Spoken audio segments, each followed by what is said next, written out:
Pasangan Ozan Mario gelar ramah tamah di Jakarta.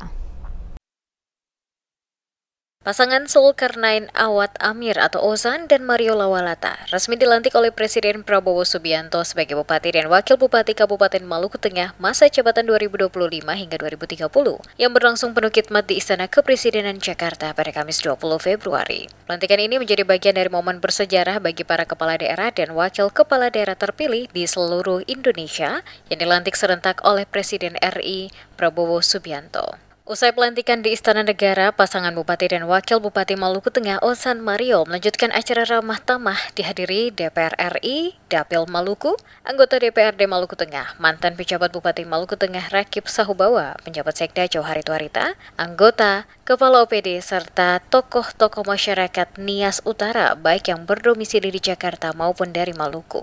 Pada kesempatan itu, Bupati Ozan menyampaikan amanah yang diberikan hanya karena kasih Tuhan kepada pasangan aman sehingga pada saat ini dapat dilantik oleh Presiden Republik Indonesia. Bupati dan Wakil Bupati juga mengucapkan terima kasih kepada masyarakat Maluku Tengah atas dukungan yang diberikan selama proses politik pada tahapan Pilkada tahun 2024.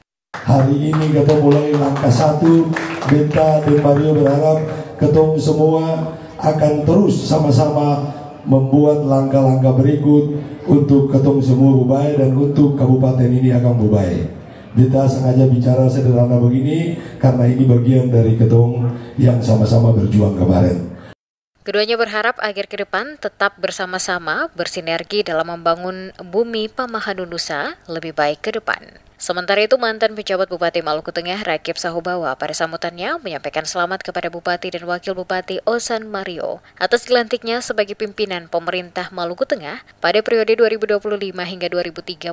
Ia berharap kedua pasangan ini dapat mewujudkan visi misi memajukan Kabupaten Maluku Tengah lebih maju.